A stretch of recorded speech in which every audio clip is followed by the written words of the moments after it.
Set के बारे में पढ़ते हैं। सेट जो होता है हमारा, जैसे मान लो कोई भी नंबर्स होते हैं, आप लोगों ने पहले पढ़ा हुआ है रेशनल नंबर और बहुत सारे इरेशनल नंबर, बहुत तरीके के नंबर्स होते हैं, उनको सेट में अरेंज कैसे करते हैं। मतलब एक अगर मैं आपको कह दूं कि मैंने 10 अलग अलग सेब रख के आपको दे दिया और मैंने बोला उसको एक बैग में पैक करना, ये एक एग्जांपल है सेट का ही, ठीक है ना। तो ऐसे ही हमें नंबर्स को सेट की फॉर्म में अरेंज करना सीखना होता है 11th के फर्स्ट चैप्टर में, जिसका नाम है सेट। सेट के पहली एक्सरसाइज में सेट जो है वो दो पार्ट्स में डिवाइडेड है, जिसे बोलते हैं हम लोग सेट बिल्डर फॉर्म और रोस्टर सेट। रोस्टर सेट को अगर हम देखेंगे तो सबसे पहले तो मैं समझाने से पहले ही दो चीजें मैं एज्यूम कर लेता हूं। जैसे कोई भी एक सेट है ए, ठीक, और कोई भी उस सेट में से x एक नंबर, ठीक है ना, कोई भी एक सेट है और उस सेट का मैंने नाम दे दिया है ए, और उस सेट में से एक कोई मैंने नंबर चूज करा है जिसे बोलते हैं हम x, मैंने मान लिया ऐसा। अब मैं सबसे पहले रोस्टर सेट के बारे में बात करता हूं। तो रोस्टर सेट ये बोलता है कि हमें जितने भी सेट में, मतलब उस सेट का नेचर देखना है और उस सेट के नेचर के हिसाब से हमें उसे कर्ली ब्रेसेस में अरेंज करना होता है। रोस्टर सेट में ये एक साइन आता है जिसे बोलते हैं बिलोंग्स टू। इसका मतलब होता है बिलोंग्स टू, ठीक है। इसका मतलब यह है कि ए जो है वो बिलोंग करता है इस पूरे सेट में से। मैं जैसे एक एग्जांपल ले लेता हूं इस रोस्टर सेट को समझाने के लिए कि एक सेट है कोई भी, मतलब आपको सेट बनाना है नेचुरल नंबर्स का और वो डिवाइड करता हो 100 को। तो सबसे पहली बात तो आपको क्वेश्चन का नेचर चेक करना है। नेचर चेक करने के बाद आपको सबसे पहली बात दिख रही होगी नेचुरल नंबर। नेचुरल नंबर का मतलब होता है सारे के सारे पॉजिटिव नंबर्स, ठीक। पॉजिटिव नंबर्स है तो नेगेटिव नंबर और जीरो दोनों के दोनों आपके दिमाग में से निकल जाने चाहिए, ठीक। अब तुम्हें चेक करना है कि वो पॉजिटिव नंबर्स में से कौन कौन से ऐसे नंबर्स हैं जो 100 को डिवाइड करते हैं। सबसे पहला नंबर आता है 1, दूसरा आता है 2, तीसरा आता है 5, फिर आता है, वैसे तो 4 भी आता है, ठीक। 5 के बाद आएगा 10 आएगा, फिर उसके बाद 25 आएगा, फिर 50 आएगा, फिर उसके बाद 100 आएगा।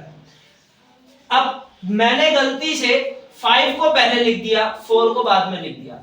वो चीज मैं समझाऊंगा भी रोस्टर सेट में, एक इसका इंपॉर्टेंट पॉइंट भी है। अब ये सारे के सारे नंबर्स आप इस फॉर्म में लिखोगे। इस फॉर्म में कैसे लिखूंगा मैंने ए सेट माना, ए के आगे मैं बिलोंग्स टू का सिंबल लगाऊंगा, कर्ली ब्रेसेस लगाऊंगा, कर्ली ब्रेसेस के बाद ये सारे के सारे नंबर एज इट इज मैं यहीं कॉपी कर दूंगा, सारे के सारे नंबर।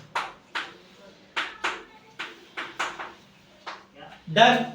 अब किसी किसी के दिमाग में आ रहा होगा कि यार ये 4 बाद में लिख दिया, 5 पहले लिख दिया, एक ऑर्डर में अरेंज नहीं है।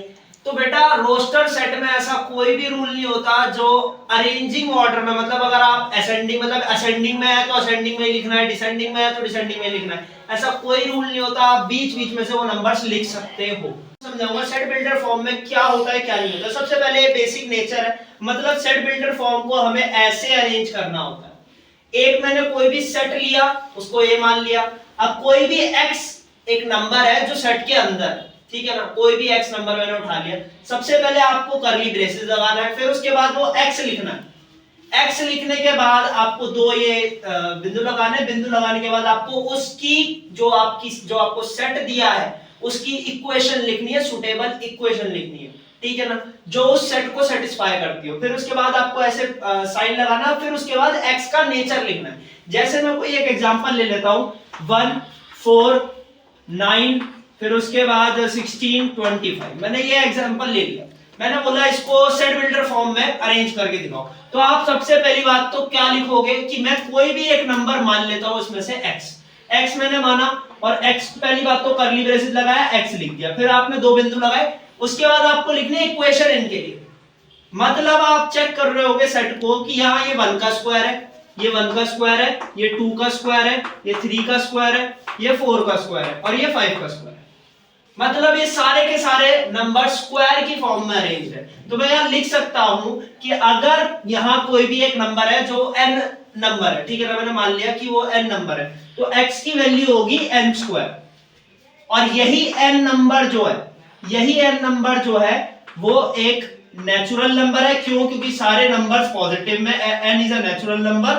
एंड मैं आगे कॉमा डालकर ये चीज लिखूंगा कि n की वैल्यू कहां से स्टार्ट हो रही है और कहां पर खत्म हो रही है।